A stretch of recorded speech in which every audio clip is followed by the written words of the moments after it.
Selamat siang semuanya. Kita akan mulai. Pertama pengumuman dulu ya.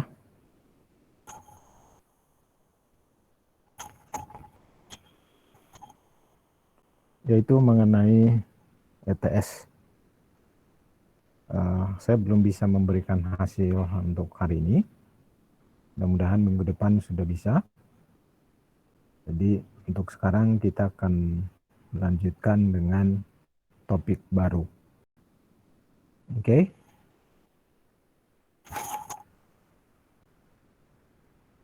Topik kita adalah tentang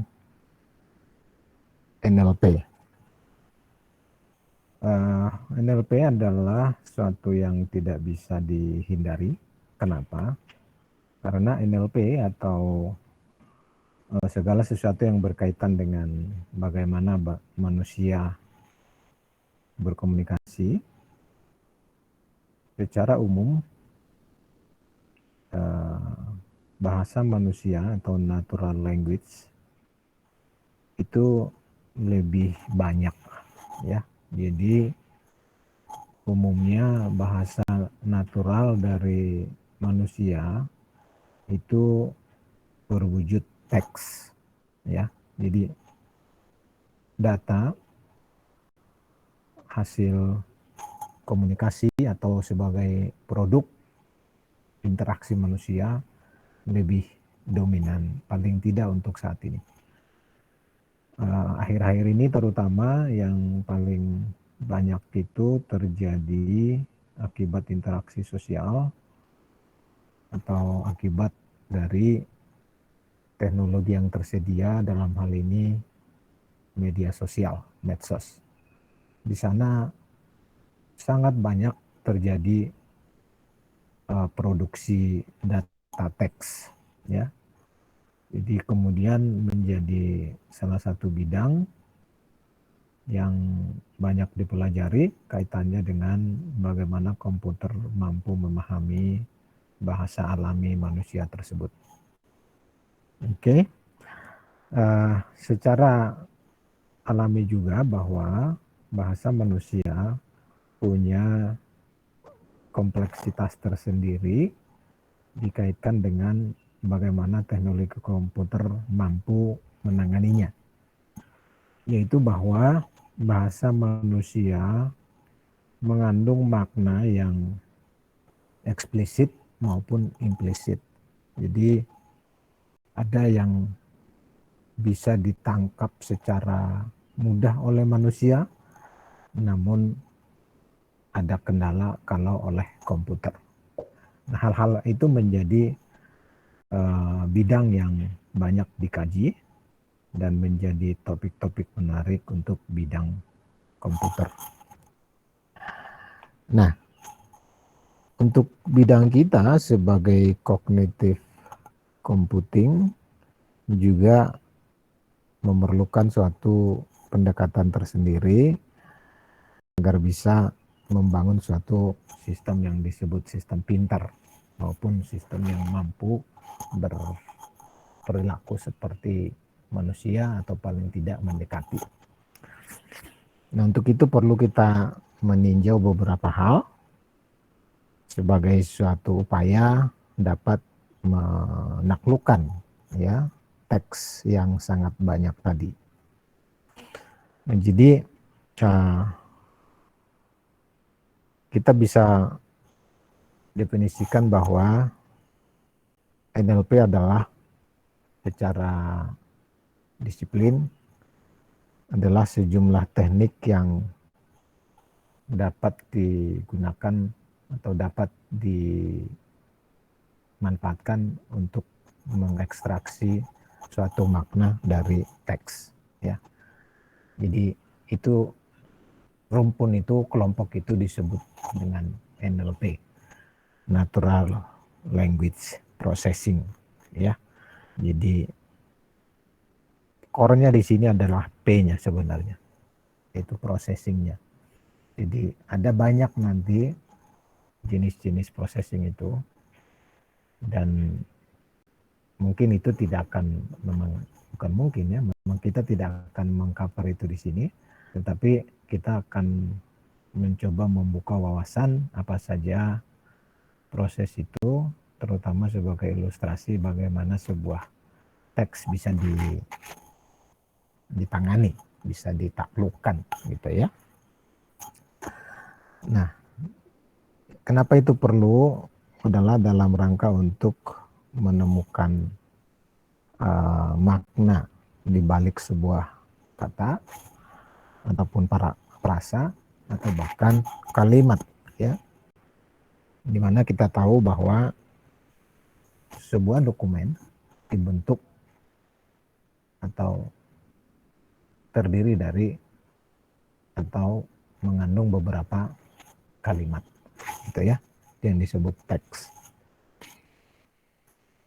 Nah, secara komputer atau secara komputasi kognitif harus mampu memaknai apa yang dikandung oleh kalimat tersebut.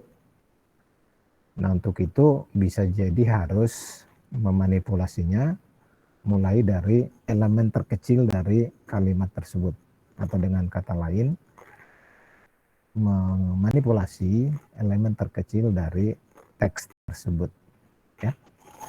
Jadi dokumen dalam bentuk teks, teks mengandung kalimat, kalimat dibentuk dari mungkin beberapa frasa, dan suatu frasa dibentuk dari beberapa kata gitu ya.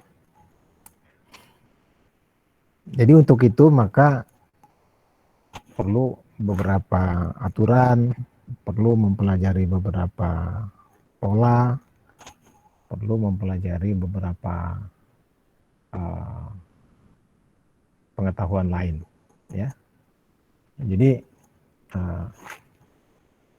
NLP ini pada akhirnya menjadi gabungan dari mungkin ilmu matematika, computer science itu sendiri, artificial intelligence, dan tentu saja linguistik gitu ya. Jadi bagaimana manusia telah mencapai tingkat pengetahuan tertentu secara linguistik akan sangat berperan atau akan sangat membantu mengembangkan aturan-aturan tadi dalam rangka menemukan pola yang terkandung dalam teks tersebut. Oke.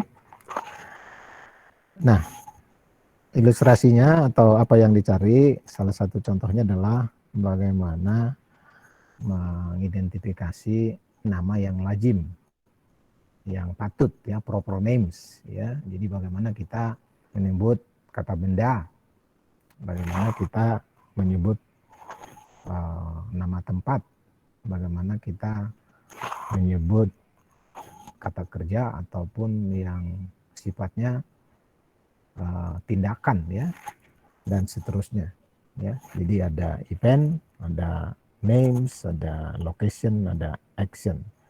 Nah, semua ini secara linguistik punya keterkaitan atau punya relasi yang baku ya. Jadi pada akhirnya secara linguistik ada yang disebut dengan tata bahasa, ada yang disebut dengan struktur kalimat gitu ya, dan ada yang disebut nanti makna secara struktural maupun makna secara semantik ya, dan seterusnya dan seterusnya. Baik, jadi dengan pengetahuan itu dia bisa nanti mendukung bagaimana kita mengembangkan komputasi kognitif yang pintar.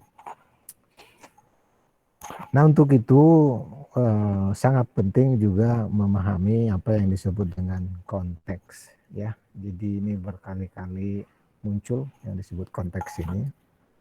Jadi kita harus sadar betul bahwa suatu makna itu melekat pada konteks.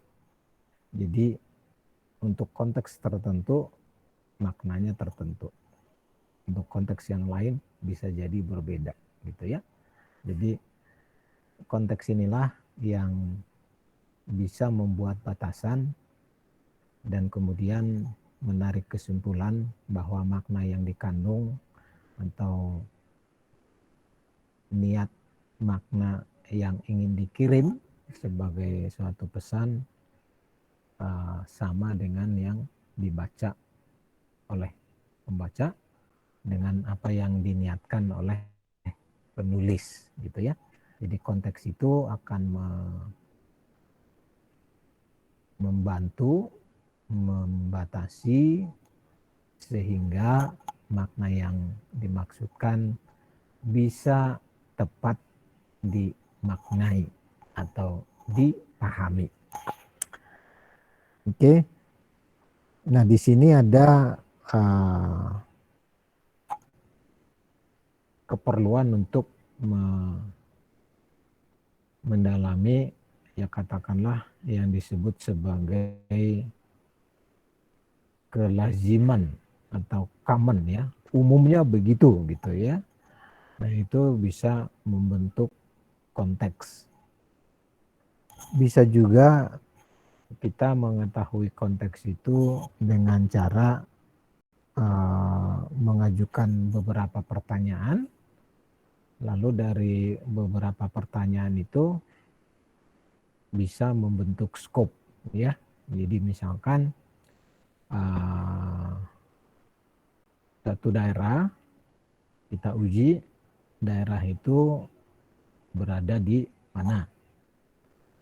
Kemudian dari daerah itu kemudian kita batasi lagi sehingga akhirnya kita bisa memastikan bahwa makna dari suatu kata bisa ditemukan ya.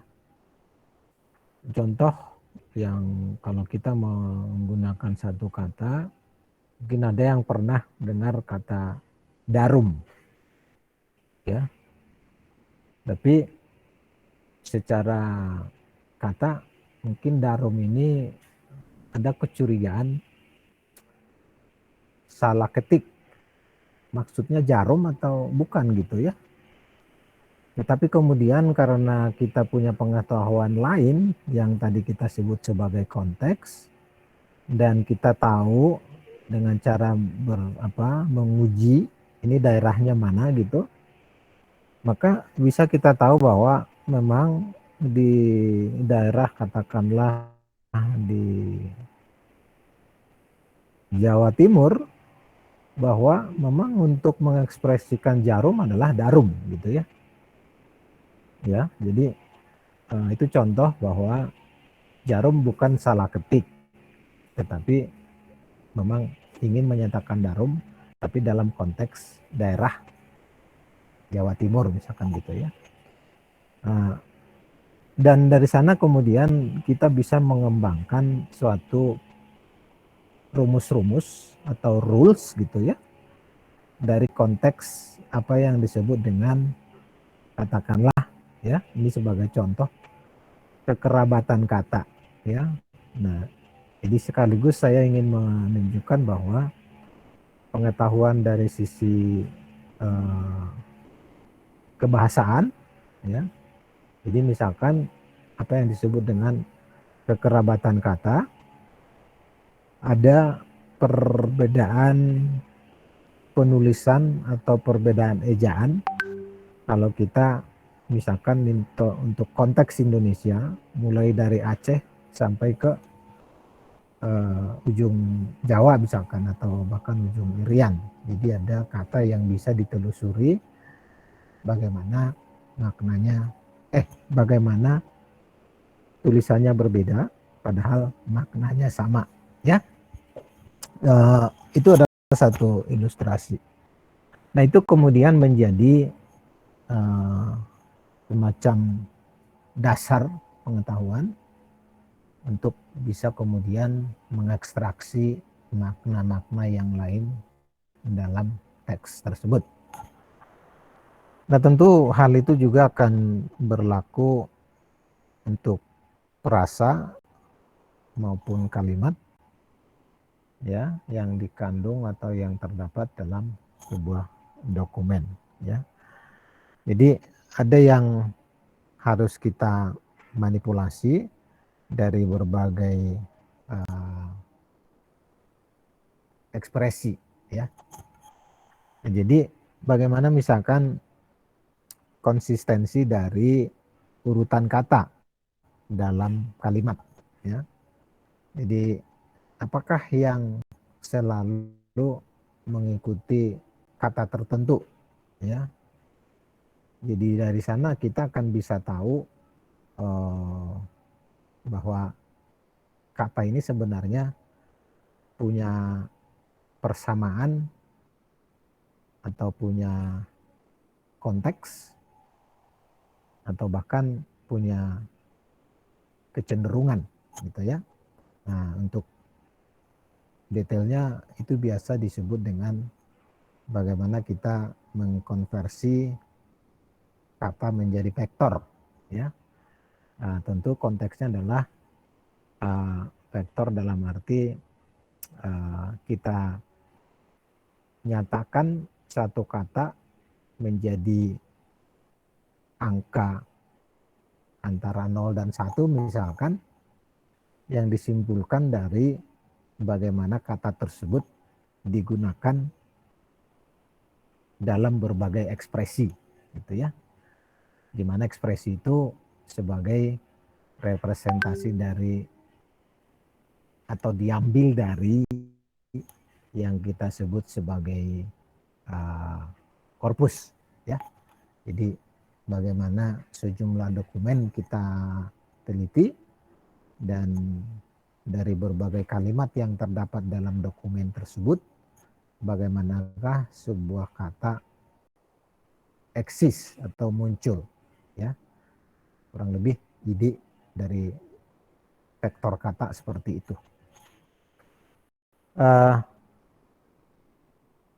Contoh sederhana misalkan bisa yang biasa dikembangkan saat ini karena memang sangat mendukung adalah bagaimana membentuk kamus atau bagaimana translasi menggunakan Wikipedia sebagai korpusnya gitu ya.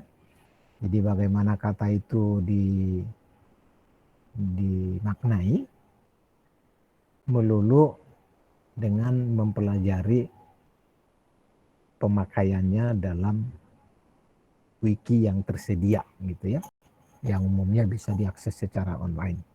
Itu contoh sederhananya. Oke, jadi suatu kata kemudian akan bisa kita ketahui kecenderungannya apa atau maksud yang dia maksudkan dengan kata itu apa. Oke. Berikutnya adalah contoh bagaimana seorang supir bisa mempelajari suatu rencana perjalanan atau mempelajari maupun merencanakan gitu ya. Nah, ini ilustrasi ini ada di dalam teks, bisa dibaca sendiri. Tapi lengkapnya kurang lebih mau menceritakan tentang suatu keputusan diambil dengan cara mempelajari informasi yang tersedia. Nah, ilustrasi ini menyatakan bahwa kalau seorang supir truk harus mengetahui sejumlah informasi minimal agar bisa perjalanannya optimal. Nah, yang biasa disebut dengan rute terbaik. Nah, ini berarti mengindikasikan bahwa memang ada beberapa rute yang bisa dipilih. Jadi eksis rute alternatif. Nah, maka agar bisa buat rencana ada informasi-informasi yang memang perlu dikumpulkan. Yang pertama adalah cuaca, ya. Nah, cuaca ini disediakan oleh badan tertentu. Di sana menceritakan keadaannya secara teks katakan, dan tersedia tanggal maupun jam. Demikian juga dengan katakanlah update-nya, ya. Jadi apakah ini paling baru atau apakah ini hasil prediksi saat ini atau apakah ini prediksi-prediksi sebelumnya, ya. Jadi dalam arti ramalan cuaca di satu daerah dari hari ke hari gitu, ya. Jadi seperti kita tahu bahwa ramalan cuaca itu bukanlah sesuatu yang bukan sesuatu yang sangat presisi, ya. Tetapi dari sekian ramalan yang telah dilakukan, cukup banyak yang mendekati atau akurasi yang baik, gitu, ya. Jadi cuaca adalah salah satu contoh bagaimana kontribusi pengetahuan yang terkumpul cukup banyak, lalu kemudian digunakan untuk memprediksi ke depan, ya. Cuaca adalah salah satu contoh yang betul-betul tidak bisa dikendalikan oleh manusia, tidak bisa dalam arti tidak sepenuhnya bisa dikendalikan oleh manusia, tetapi pada akhirnya bisa diperkirakan dengan akurasi-akurasi tertentu, gitu, ya. Jadi kita bisa tahu bakal hujan, gitu, ya, tapi dengan miss berapa persen. Akan ada angin, akan ada badai, akan ada dan lain sebagainya. Yang lain yang juga harus diantisipasi dan pada akhirnya kemudian dipelajari adalah adanya katakanlah pengalihan rute akibat adanya pembangunan atau adanya pemeliharaan. Itu juga harus diperhatikan. Itu harus diakses oleh perencana perjalanan tadi, ya. Jadi construction project itu bisa bermakna tutup sama sekali atau bisa juga bermakna perlambatan, ya. Jadi perlambatan akibat volumenya menjadi lebih sedikit untuk lewat suatu titik persatuan waktu, ya. Nah, ini juga tentu harus dibaca secara lengkap. Jadi tidak cukup hanya membaca ada proyek perbaikan atau ada proyek pembangunan, tetapi juga sejauh mana implikasinya terhadap rute tersebut, ya. Yang lain juga semua lancar, tidak ada kendala cuaca, tidak ada kendala pembangunan, tapi ada kendala batasan tonase, ya. Misalkan bahwa ternyata tidak diizinkan lebih dari 10 ton misalkan. Nah, untuk itu juga bisa memperhitungkan bakal berapa tonase saya yang lewat atau yang barang yang saya bawa berapa besar, ya. Nah, ini udah mulai kelihatan kait mengait antara satu yang lain, ya. Nah,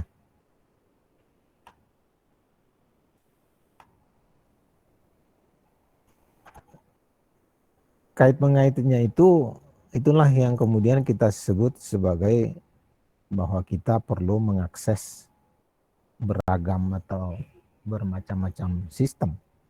Jadi ada database yang berbeda yang harus diperhatikan dan diakses, bisa jadi satu sama lain tidak kompatibel, dan bisa jadi satu sama lain tingkat kematangan data atau tingkat kesiapan data memberikan makna ke kita berbeda-beda gitu ya.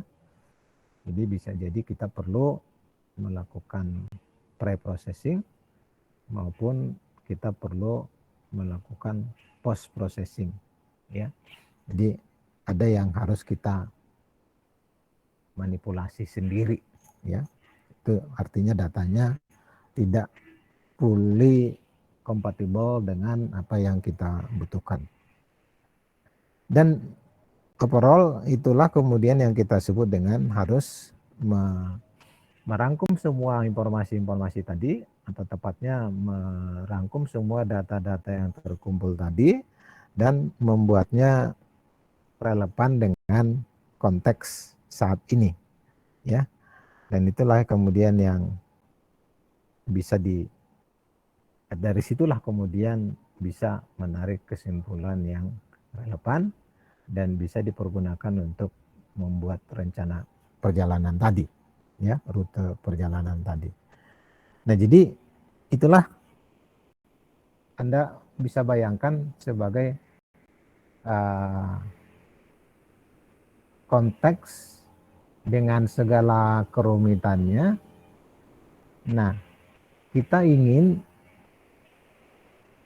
supir truk tadi yang ingin merencanakan itu tidak seberat itu pekerjaannya ya. Jadi dalam kata lain, ya masa sih seorang supir truk harus sejenius itu gitu ya dalam hal akses data, manipulasi data dan lain sebagainya, lalu kemudian dia berhasil membuat trip plan-nya tadi. Dan saya khawatir kalau ternyata itu bisa, dia harusnya bukan supir truk, tapi malah jadi data scientist gitu ya. Nah, tapi poinnya adalah yang ingin diilustrasikan di sini, bagaimana kita kemudian membuat sesuatu yang punya keterampilan tadi, lalu kemudian si super truk tadi dapat menerima informasi terbaik dan bisa digunakan dengan sangat berguna gitu katakan. Jadi tugas kita kemudian dengan ilustrasi kompleksitas dan ketersediaan data yang kita sudah ungkap di awal tadi, kita diharapkan bisa mengembangkan sesuatu yang kita sebut dengan kognitif, dan juga kita bisa meminta ke supir truk tadi apa yang relevan dia harus sediakan dan kemudian respon apa yang kita beri. Sorry. Ya, jadi tugas kita sebagai information engineer adalah bagaimana supir truk tadi membuat plan trip atau merencanakan perjalanannya menjadi lebih mudah dan hanya perlu memberikan katakanlah batasan-batasan dan detail informasi lain. Misalkan dia memberikan tujuan, tonase kendaraan yang dibawa, tanggal berapa, mungkin juga jam-jam tertentu, atau katakanlah kita juga memerlukan atau supir juga menginginkan kalau bisa hari tidak apa-apa lebih asal konsumsi BBM-nya minimal misalkan, atau sebaliknya constraint yang diberi atau batasan yang diberi tidak apa-apa biayanya lebih mahal, tetapi harus tiba dalam range katakanlah 2 hari misalkan seperti itu ya. Jadi nah di sana mungkin nanti akan ada yang rute-rute tadi itu ada yang mengambil jalan berbayar, tidak berbayar, dan seterusnya dan seterusnya. Nah, Anda bisa bayangkan apa saja yang harus dilakukan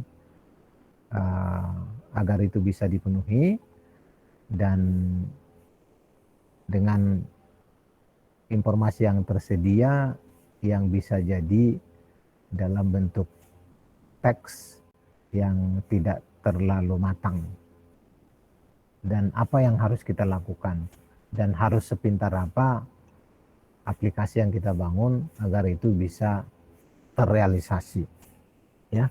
Jadi inspirasi yang ingin dibangun di sini adalah bagaimana kita bisa menaklukkan sejumlah teks dengan berbagai informasi yang ada di sana, sehingga kita kemudian bisa mendapatkan kesimpulan yang paling baik, ya. Mungkin kalau untuk praktis yang sudah Anda pernah alami adalah bagaimana memanfaatkan apa yang disebut dengan kolektif intelijen. Namanya keren, ya, kolektif intelijen. Tapi ide di belakangnya adalah setiap orang, makanya disebut kolektif, ya. Setiap orang yang punya informasi tentang suatu titik menginformasikan, ya. Dan ya tadi saya mengatakan sebagai contoh, maka saya katakan contohnya itu adalah apa yang diterapkan oleh teknologi GPS. Tepatnya bukan GPS yang umum, ya, tapi GPS untuk seperti Google Map atau Waze, ya. Jadi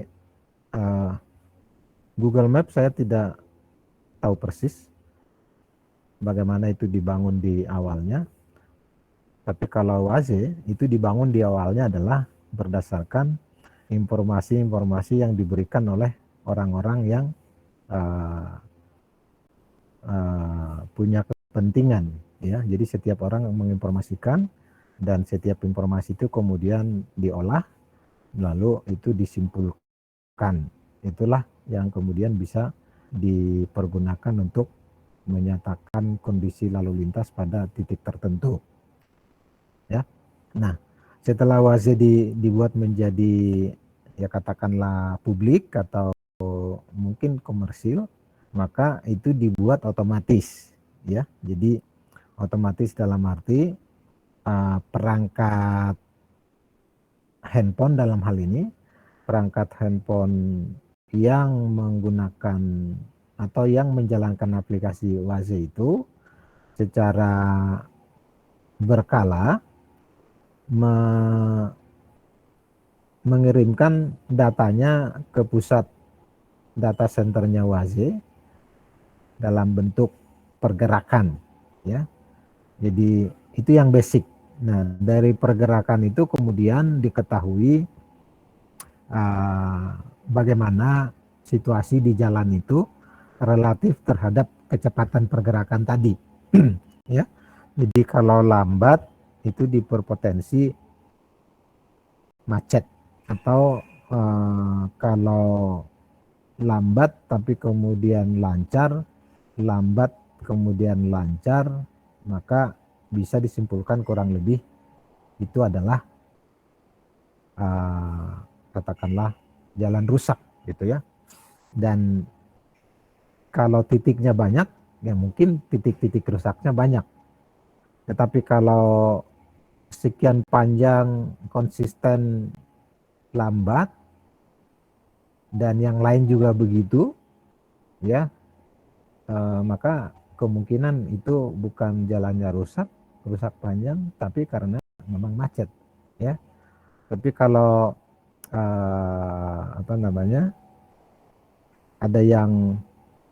ada yang cepat tapi ada yang lambat, mungkin akan dibedakan bahwa ini Ya katakanlah, ya saya ingin katakan wase yang dipergunakan oleh angkutan umum yang memang selalu berhenti sesuai dengan calon penumpang yang mencegatnya. Dan itu kemudian akan dilihat, dibanding-bandingkan, dan dapat disimpulkan apa makna atau apa situasi dalam ruas-ruas jalan tertentu. Ya, jadi saya telah menguraikan dari suatu situasi dan kebutuhan informasi dan juga apa yang kita perlukan dengan konteks yang ada, ya. Jadi harusnya sekarang kita sudah bisa membayangkan apa yang kita harus pikirkan dalam rangka mendapatkan atau dalam rangka memanfaatkan teks yang bisa kita ajarkan ke komputer. Oke. Untuk itu salah satu yang harus kita perhatikan adalah apa yang disebut dengan mengaitkan kata dengan makna. Ya. Jadi ya sudah alami dari komunikasi manusia itu rumit. Itu naturalnya memang rumit. Oke. Bahkan makna suatu kata bisa bergeser, ya. Kalau dalam bahasa Inggris misalkan articles itu dulu untuk laki dan perempuan, tapi sekarang hanya untuk perempuan, misalkan, ya. Saya tidak atau belum menemukan, saya sedang cari-cari juga dalam bahasa Indonesia seperti itu ada juga, cuman dalam teks jarang dibicarakan. Tapi yang pasti saya pernah tahu ada, namun saya lupa, ya. Jadi memang maknanya bergeser dan juga bahkan jauh, ya. Dan itu akan mempengaruhi bagaimana kita memanipulasi teks. Ya, dan itu yang biasa disebut dengan bertransformasi, baik secara sengaja maupun ya katakanlah akibat tuntutan situasi, ya. Contoh yang ada yang memang dengan sengaja dibuat karena ada tujuan tertentu. Misalkan penjara gitu diganti menjadi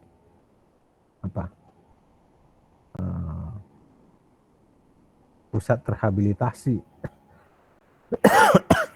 atau yang lain. Jadi ada tujuan yang ingin ditumpangkan dengan mengganti istilah. Nah, kita sebagai manusia mungkin akan sangat mudah memaknai itu, tetapi komputer sangat sulit, ya. Demikian juga dengan orang yang sama, orang yang berbeda untuk kata yang sama bisa punya makna yang berbeda, punya sense yang berbeda, ya. Nah, itu bagaimana kita bisa mengajarkan itu ke komputer, ya. Itu punya tantangan tersendiri, ya. Jadi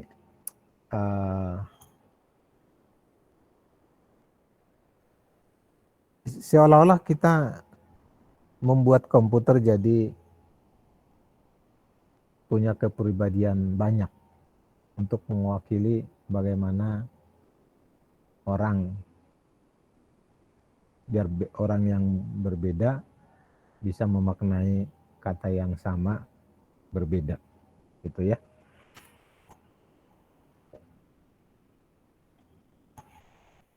Oke, kita lanjutkan dengan implikasinya. Ya. Jadi implikasi dari fakta bahwa kata bisa bermakna berbeda untuk orang yang berbeda, maka kita harus bisa memanipulasi secara individual dan mengaitkannya dengan keseluruhannya, ya. Jadi dalam satu buku ada makna yang disematkan pada satu kata. Maka makna kata itu kita harus bisa catat, bisa tahu untuk konteks buku ini maknanya adalah itu, gitu ya. Jadi kita kemudian jadi bisa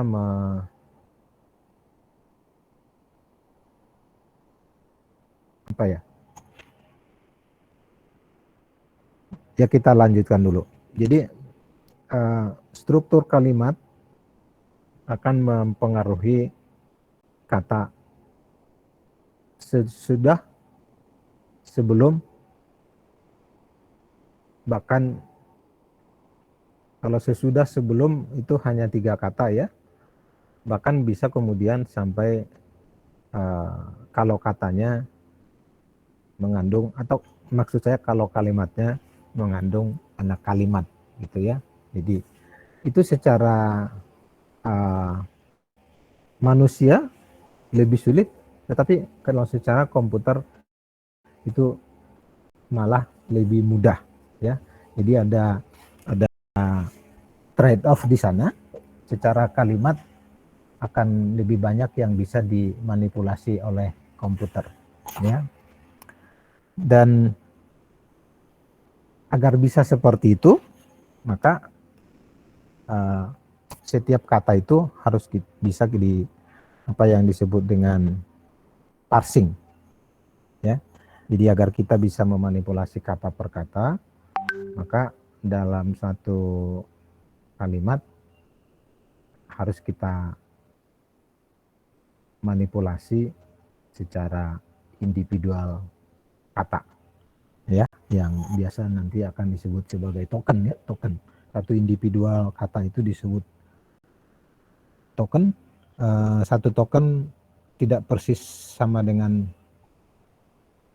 satu kata, tapi lebih memaknai bahwa kalau satu kata itu menjadi token, dia telah siap dimanipulasi. Transformasi dari kata menjadi token bisa jadi tidak ada, tapi bisa jadi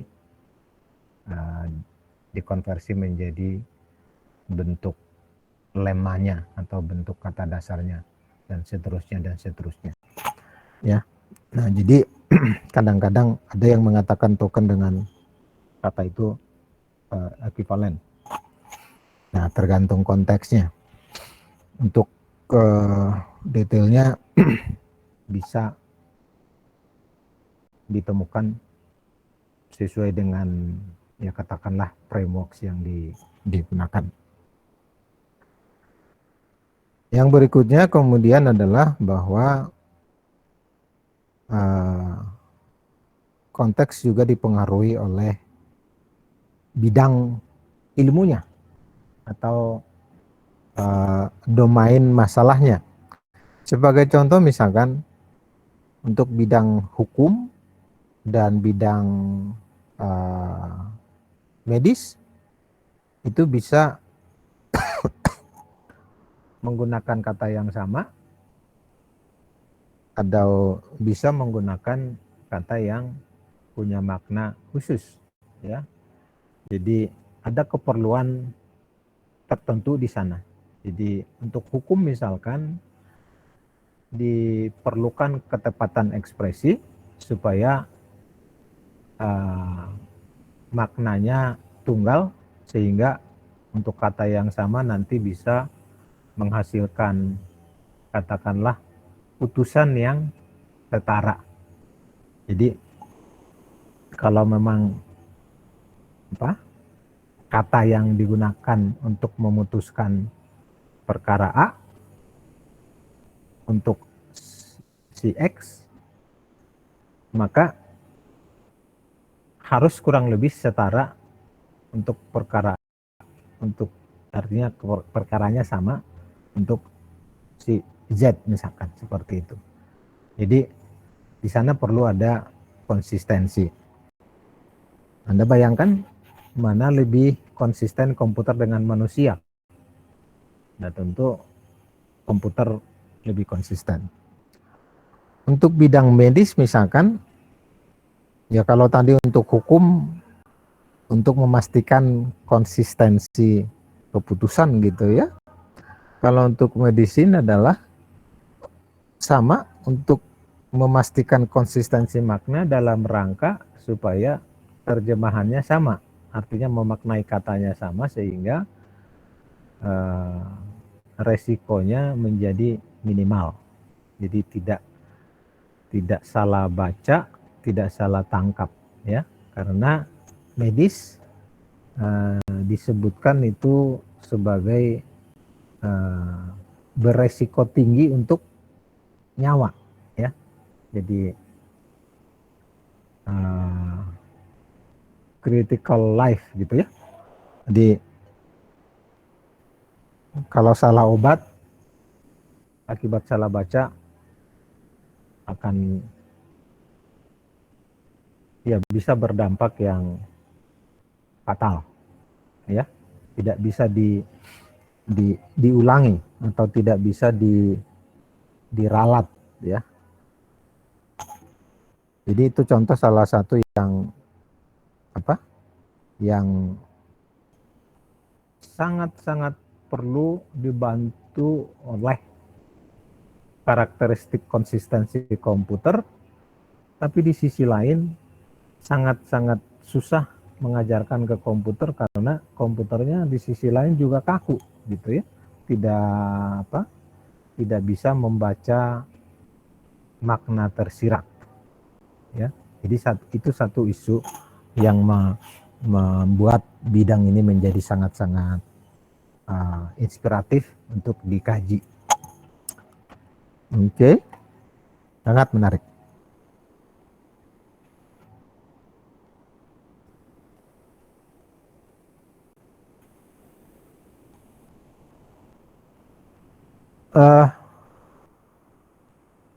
Ini adalah satu contoh yang secara domain sebenarnya sedikit berbeda. Dan ini kita pernah lihat ya. Jadi contoh untuk satu kata fall, kalau dalam bahasa Inggris, itu bisa katanya sama, tapi mengacu ke dua hal yang berbeda atau bahkan lebih ya. Jadi ada yang fall sebagai musim, ada juga fall sebagai memang betul-betul jatuh gitu ya, dan seterusnya. Tapi ada juga yang kalau untuk konteks medis ada yang disebut dengan fall, itu berarti mungkin memburuk lah kali ya, memburuk atau sudah melebihi batas yang bisa ditangani secara pengobatan yang tersedia gitu ya. Yang lain adalah yang saya sebutkan sedikit berbeda, yang berkaitan dengan visi atau penglihatan, vision. Jadi tapi ini relevan sebagai contoh untuk kita karena ada konteksnya, kemudian kita bisa melihat bahwa karakter lah katakannya, karakter yang di tengah, apakah itu menyatakan B atau menyatakan 13 ya. Jadi ini satu sisi adalah computer vision, isunya adalah computer vision, jadi apa yang bisa kita lihat. Tetapi kalau dari sisi teks sebagai bagian dari natural language, maka kita bisa melihatnya berdasarkan dengan menyatakannya sebagai konteks, ya. Jadi kalau untuk yang pertama, maka dia adalah 13. Tapi untuk yang kedua, dia adalah B. Ya. Dan inilah juga sekaligus sebagai contoh yang tadi di awal kita bicara sebagai what's coming next, what's before, what's after gitu ya. Jadi yang sebelumnya, setelahnya, jadi representasi dari konteks. Ya, jadi 13 adalah sebagai konteks untuk yang pertama, dan B adalah untuk yang kedua. Cara implementasinya adalah melihat setelahnya, melihat sebelumnya, melihat setelahnya, dan kemudian bisa menarik kesimpulan.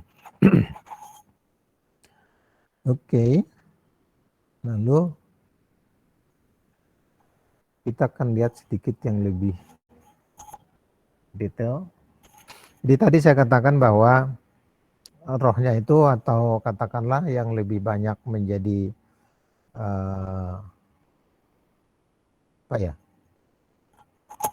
aktivitasnya itu direpresentasikan oleh P-nya gitu ya. Jadi umumnya adalah seperti ini. Jadi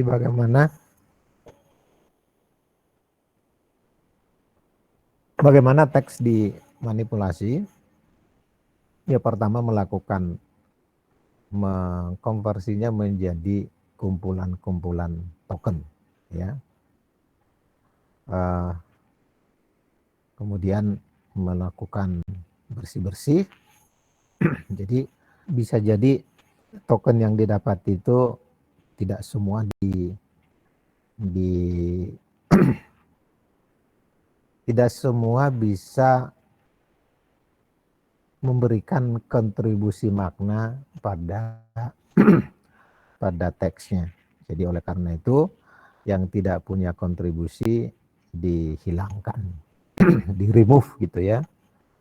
Nah, salah satu yang pasti adalah dalam kita mengkonstruksi sebuah kalimat, kita menggunakan beberapa kata yang sifatnya sebagai pelengkap atau membantu, ya.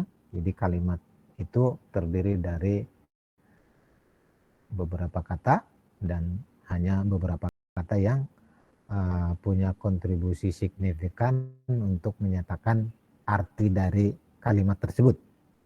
Nah, semua yang tidak punya kontribusi itu dihilangkan. Nah, biasa disebut dengan stop words, ya. Dan sebagai catatan, ini bisa jadi beda-beda ya, tergantung katakan organisasinya. Ada yang katakan kalau pakai jumlah gitu ya, ada yang 500, di tempat lain ada yang 530 dan lain sebagainya. Nah, maka biasanya ini kalau kita menggunakan, kita harus nyatakan secara eksplisit stop wordnya itu siapa, pola keluaran siapa, dan seterusnya.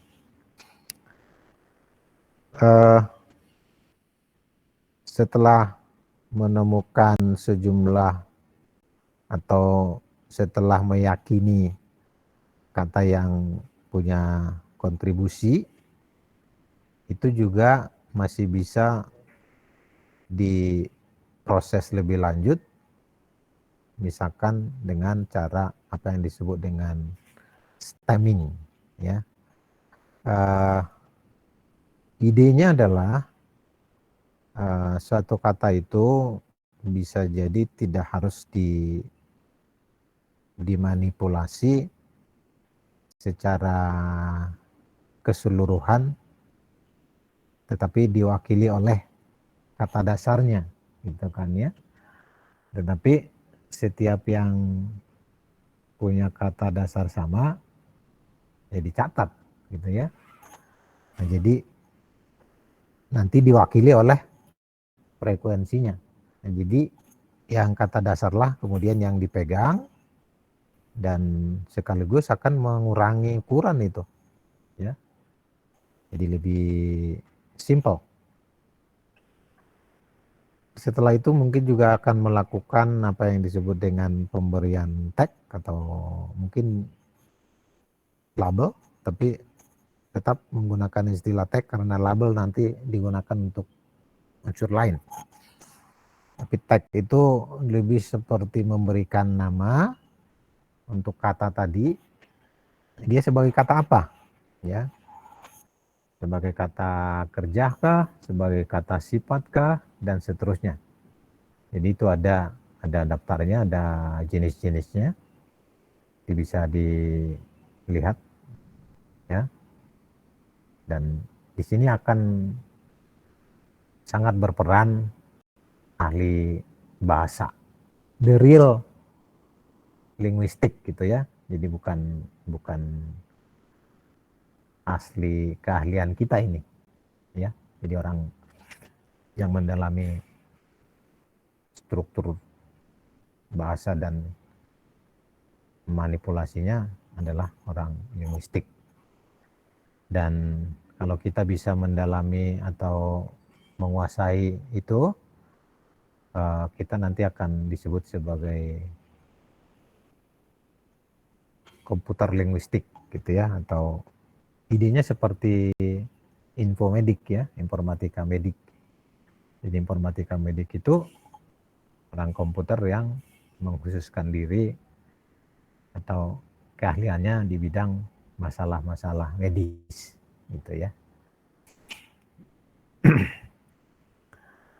Ada juga proses yang disebut dengan NER atau Name Entity Recognition. Mungkin ini tidak selalu ada, tapi untuk keperluan tertentu, atau katakanlah untuk teknologi-teknologi terakhir ini sudah menjadi bagian penting, ya, yang disebut dengan Name Entity Recognition. Entitinya itu ada beberapa, misalkan tadi yang di awal kita udah sebut beberapa, lokasi misalkan ya nama tempat, nama orang, ya mungkin juga nama hari, nama tempat-tempat penting dan lain sebagainya. Jadi yang bisa disebut sebagai entity. Nah, kalau kita menguasai itu atau kita bisa mengenali itu, ada banyak hal yang bisa disimpulkan. Ya, jadi ini sudah menjadi salah satu spesialisasi yang dipelajari, ya, NER. Jadi contoh yang sederhana misalkan dalam satu kalimat kita mengenali entity atau mendefinisikan entity kalimat itu adalah dalam percakapan misalkan ya, kita ambil atau kita sederhanakan setiap percakapan berisi 3 entity. Entity pertama adalah sebagai entity pembuka, misalkan salam gitu ya. Kemudian entity isi, yang terakhir penutup, ya, terima kasih misalkan. Itu jadi kita bisa kalau kita bisa membuat suatu aplikasi yang mampu melakukan seperti itu sudah bisa berguna untuk katakanlah mengembangkan chatbot, robot ya. Jadi kalau ada satu kalimat gitu, dalam chatting langsung bisa dipisahkan. Ini pembukanya, ini pesannya, ini penutupnya gitu. Jadi kita cari kalau dia udah ada penutup berarti udah selesai. Kalau ada pembuka berarti kita langsung ambil isinya itu apa, itu yang diterjemahkan ya untuk direspon misalkan ya seperti itu. Jadi aplikasi yang bisa mengidentifikasi entity atau entity recognition gitu ya, atau entity identifier gitu, itu sudah berguna. Yang terakhir chunking, ini dikurung maksudnya sebenarnya tidak selalu ada. Jadi yang lazim itu adalah tokenizing, stop word removing atau stop word identification, kemudian pemberian tag sesuai dengan jenis katanya.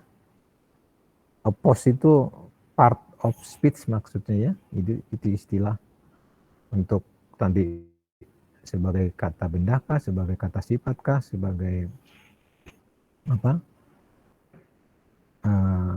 proper noun misalkan ya, ada kata benda dan seterusnya.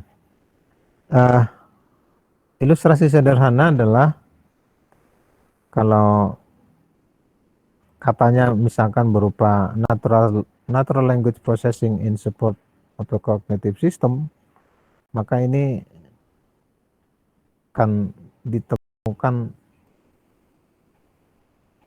9 token ya. Jadi 9 itu sesuai dengan jumlah katanya. Dan saya menyatakannya sebagai 9. Ya katanya saya parsing gitu ya. Jadi saya pisah-pisah dan lalu dihitung, ketemulah 9. Tapi kalau dilihat secara kontribusi ke makna atau kata manakah yang harus saya proses agar saya tahu ini tentang apa gitu, maka ada 3 kata yang mungkin tidak akan ikut saya proses.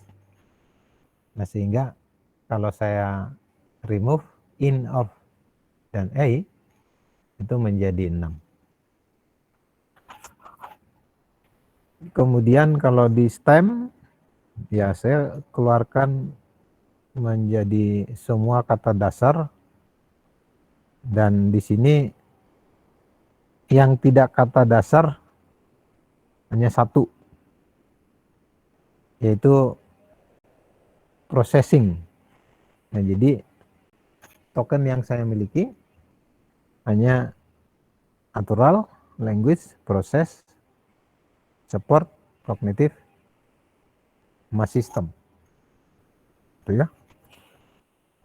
Nah dengan begitu nanti sudah relatif mudah untuk dimanipulasi lebih lanjut. Oke.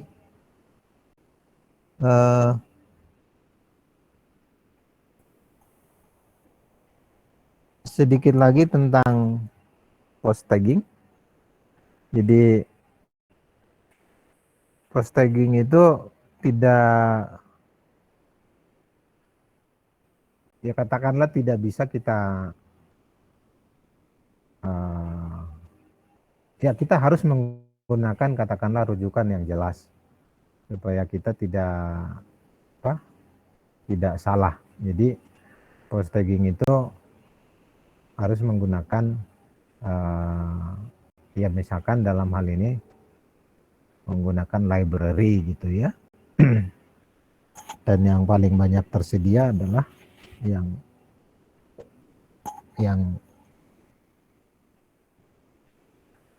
maksud saya begini,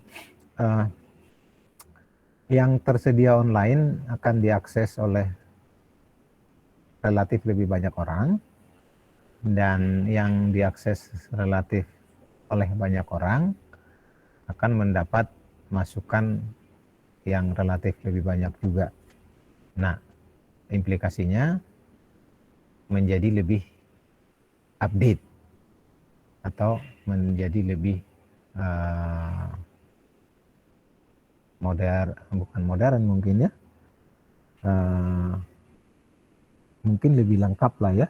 Jadi masukan-masukan tentu berdasarkan pengalaman dan kasus real di penerapannya. Jadi itu adalah salah satu nilai tambah kalau kita menggunakan yang online dan open source ya. Salah satu unsur positif dari open source adalah masukan yang selalu datang dari para pengguna. Dengan begitu kita bisa mendapatkan atau optimal lah katakan.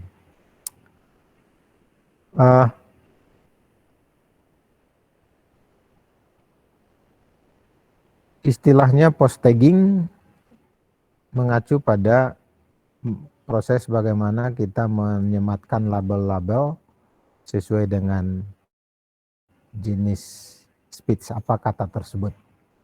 Ya. Kemudian untuk kata yang punya makna ganda, maka part of speech-nya bisa lebih dari satu, ya. Jadi satu kata itu kalau memang maknanya ganda, maka taggingnya bisa lebih dari satu.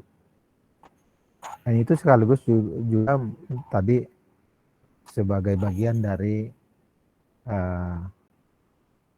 ilustrasi yang bisa direpresentasikan oleh 13 dan B tadi. Jadi 13 dan B itu seolah-olah punya dua makna. Dan satu makna, satu label. Gitu ya. Seperti dalam hal ini misalkan book kalau sebagai kata benda, tapi book dari kata kerja itu adalah membooking gitu ya, reserve, artinya dia bisa verb atau noun, kata kerja, kata benda. Oke, lalu sedikit lagi tentang NER.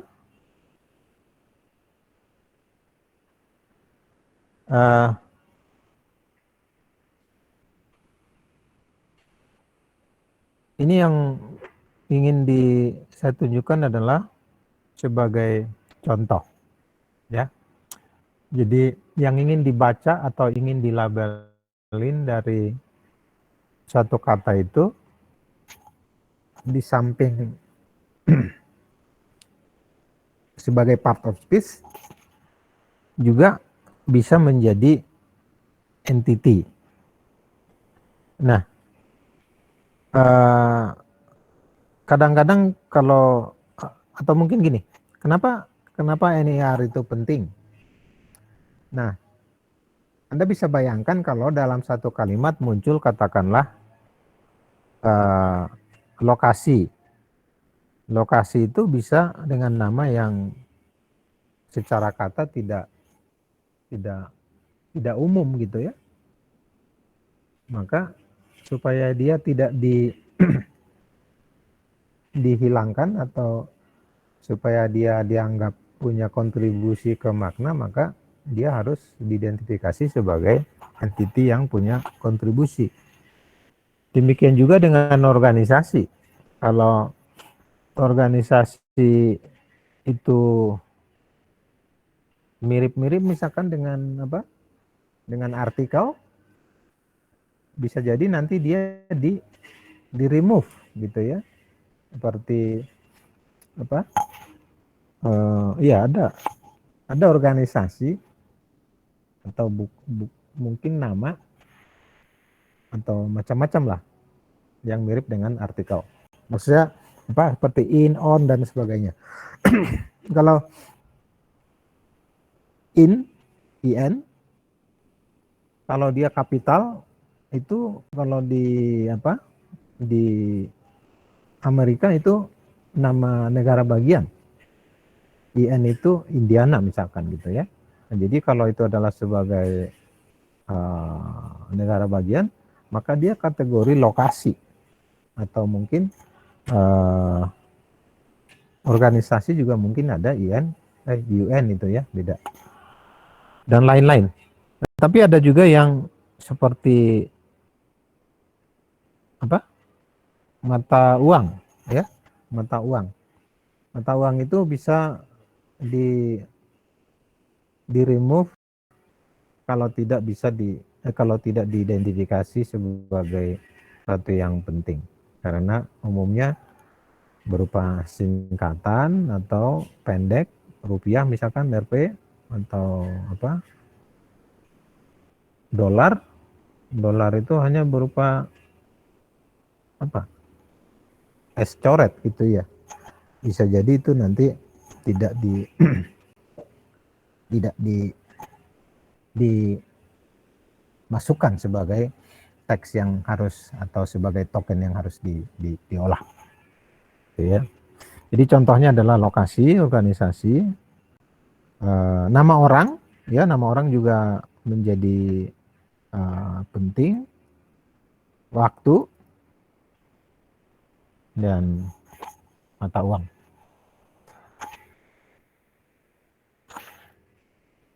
Ada hal lain yang juga penting dan pasti kita hadapi, dan untuk itu telah berkembang apa yang disebut dengan disambiguasi makna kata atau WSD. Jadi ini satu langkah yang harus dikerjakan agar bisa mengetahui maknanya apa dan memutuskan makna yang mana yang harus dipakai. Ya, ini satu yang menjadi perhatian kita dalam NLP, ya, word sense disambiguation. Jadi untuk mengetahui makna ambigu maka dilihat berdasarkan konteksnya. Jadi di sini itu kalau komputer akan sangat bingung, tapi manusia sangat mudah. Dan mengajarkan ke komputer sama bingungnya juga. Jadi ini punya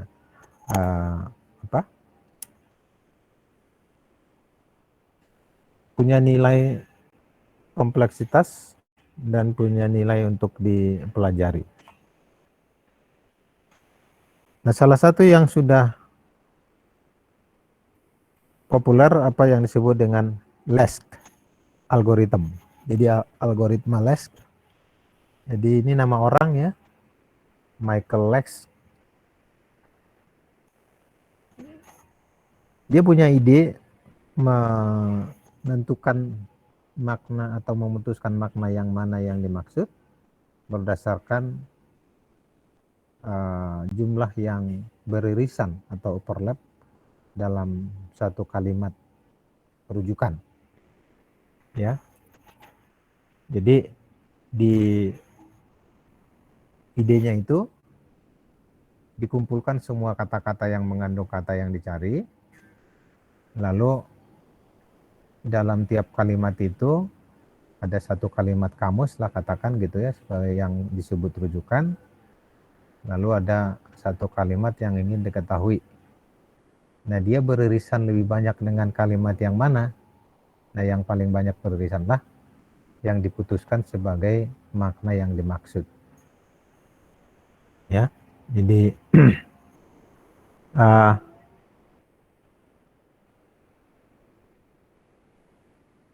contohnya mungkin lebih konkret kalau kita lihat yang berikut ini. Secara algoritma cuma 3 langkah, cukup sederhana. Jadi pertama adalah mengakses definisi dari apapun yang bisa dibaca oleh komputer ya. Mesin readable maksudnya ya, MRD itu. Dan itu tadi saya ungkapkan, seperti yang saya ungkapkan di awal tadi, resource yang bisa diakses secara online itu punya kecenderungan updated gitu ya. Jadi kita mengakses dari kamus yang mesin readable dictionary sebagai definisi kata. Oke. Kemudian mencari yang overlap untuk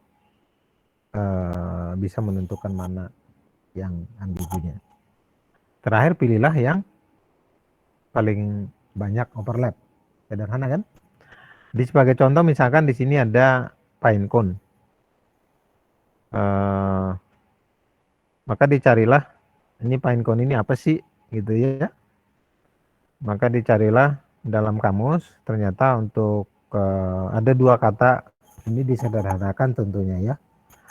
Jadi ini demi menyampaikan maknanya apa, dipilih contoh yang sederhana supaya paham. Dalam prakteknya tentu harus lebih banyak karena komputer yang mengerjakan kan ya. Jadi pine itu ada dalam dua kalimat, misalkan kind of evergreen tree with needle shaped leaves ya. Jadi jenis pohon hijau dengan daunnya yang mirip jarum ya, berbentuk jarum ya, needle shape. Yang kedua, waste away through sorrow of or illness, itu yang disebut dengan pine. Yang cone, solid body with narrow to a point, jadi ada sesuatu yang seperti itu,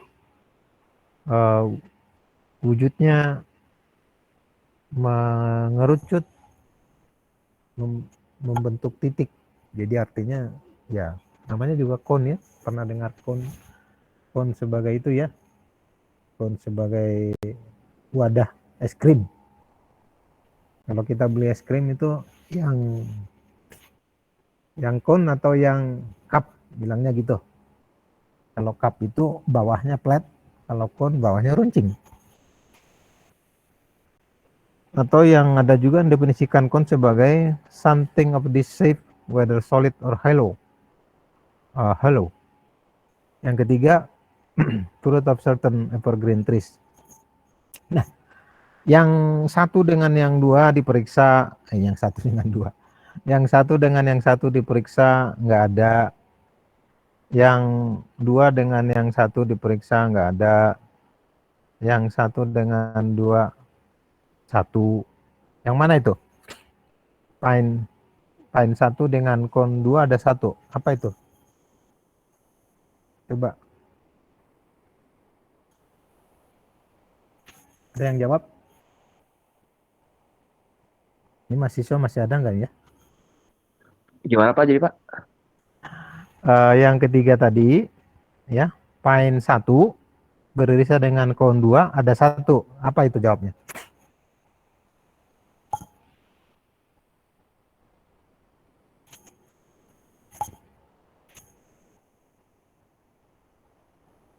Halo, anybody? Oke, bentar Pak.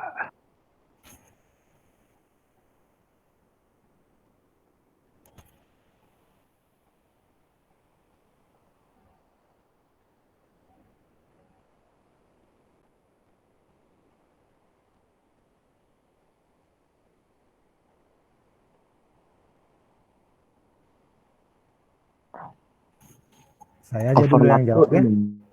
Perbedaan selisihnya Pak. Yang beririsan.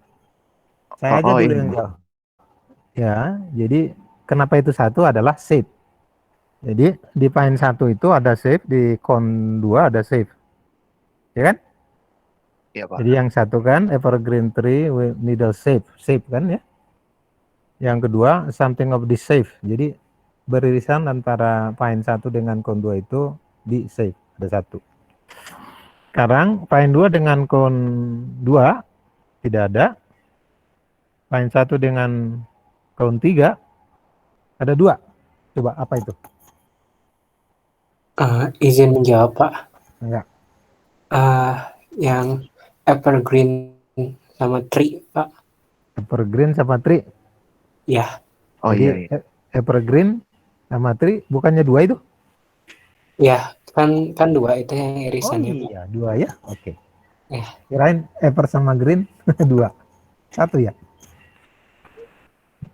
Ya, memang di sini disatukan. Jadi evergreen itu sebagai satu kata. Jadi itulah yang beririsan. Yang find 2 dengan count 3 itu tidak ada.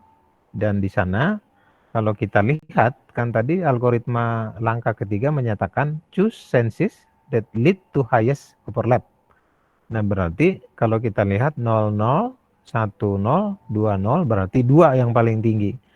Jadi makna find count itu kalau kita baca adalah kita bacalah itu yang 1 dan 2, yaitu kind of evergreen tree with needle shaped leaves. Kemudian something shape whether solid or hollow. Jadi dari sana kita bisa tahu bahwa yang disebut dengan find count itu adalah apa? Suatu kesamaan, Pak. Jadi kata-kata yang sama, yang beririsan. Iya, dari Himpunannya kata-kata. gitu, Pak. Hah? Himpunannya, Pak. Jadi pertama kan tadi kita ingin tahu find count itu adalah sesuatu yang maknanya bisa apapun. Apapunnya itu apa aja?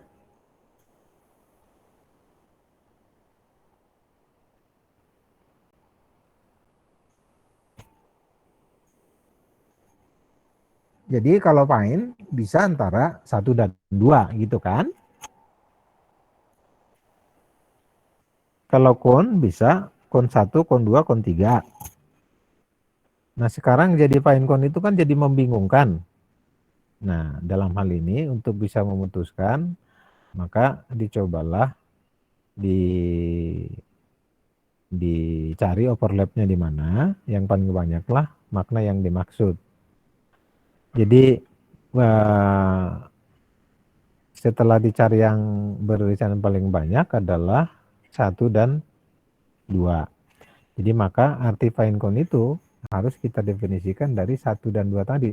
Satunya itu yang find ya, sama count 2. Jadi dengan kata lain find count itu adalah jenis pohon kalau dari 1, tapi countnya itu adalah yang bentuknya bisa solid maupun bisa berlobang. Jadi Anda bisa bayangkan sekarang kalau komputer sudah bisa kita kasih rules seperti ini, maka dia bisa memilih mana yang dimaksud atau apa yang dimaksud dengan find count. Jadi dengan kata lain, dia tidak akan lagi memperlakukan find count sebagai find sama count sebagai individual token gitu. Oke, dapat ya maknanya? Oke, Pak. Oke. Jadi ini cukup populer dan ditemukan atau dipropose oleh Michael Lesk tahun 86. Tentu dalam penerapannya ini sudah di apa ya istilahnya itu di advance gitu ya, dimodifikasi dan diperbarui, diberi kecanggihan-kecanggihan oleh generasi-generasi berikutnya, dan kemudian dia menjadi library.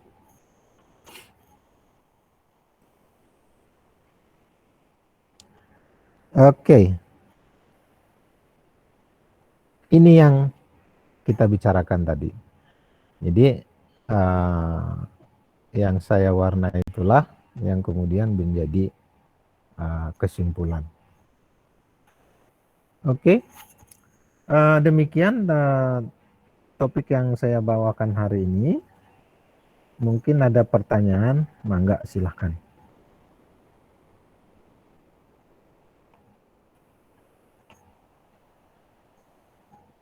Sambil saya mau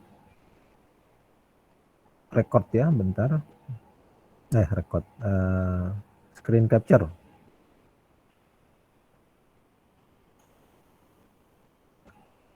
Ini tinggal 48, tadi 50.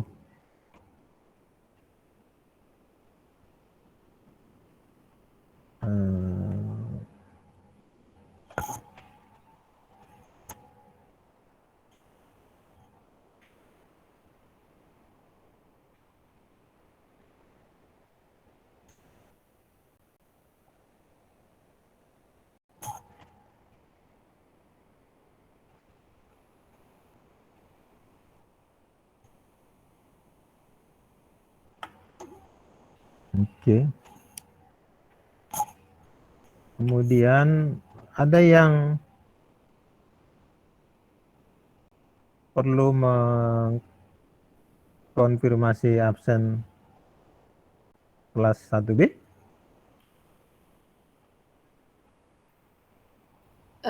Ya Pak, tadi Apa? ada yang lupa absen di kelas Enggak, 1B. sebutkan biar saya klik langsung. Ya, namanya Reina Nurrahmah sama Syahrul Abdillah Pak.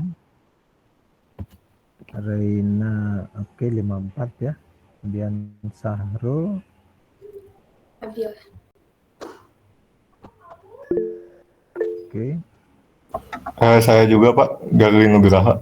Garli, bentar. Garli 37 ya. Iya Pak. Siapa lagi?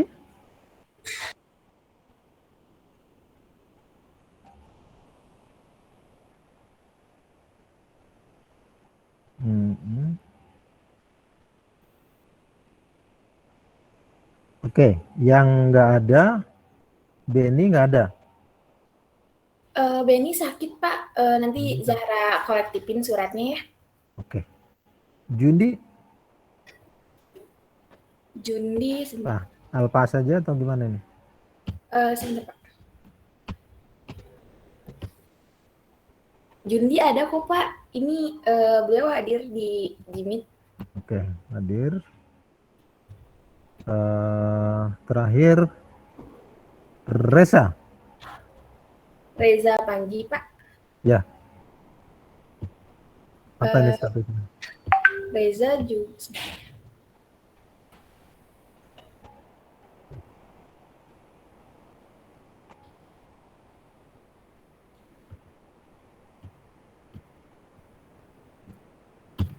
Tadi hadir kok Pak, sepertinya terkendala jaringan ya Pak. Saya tadi tuh bilangnya lagi di jalan. Oke, ya udah. Jadi saya si Benny saja yang sakit. Ya, hanya Benny yang tidak hadir Pak. Kemudian kelas A, Ananta ada?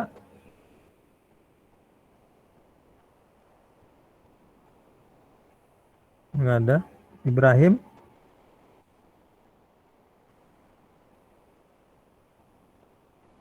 Muhammad Andika? Wafda? Ahmad Jidan?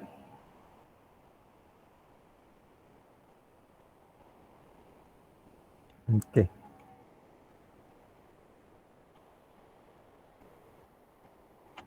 Baik. Nggak ada pertanyaan? Kalau dari saya cukup Pak. Oke, baik. Yang lain?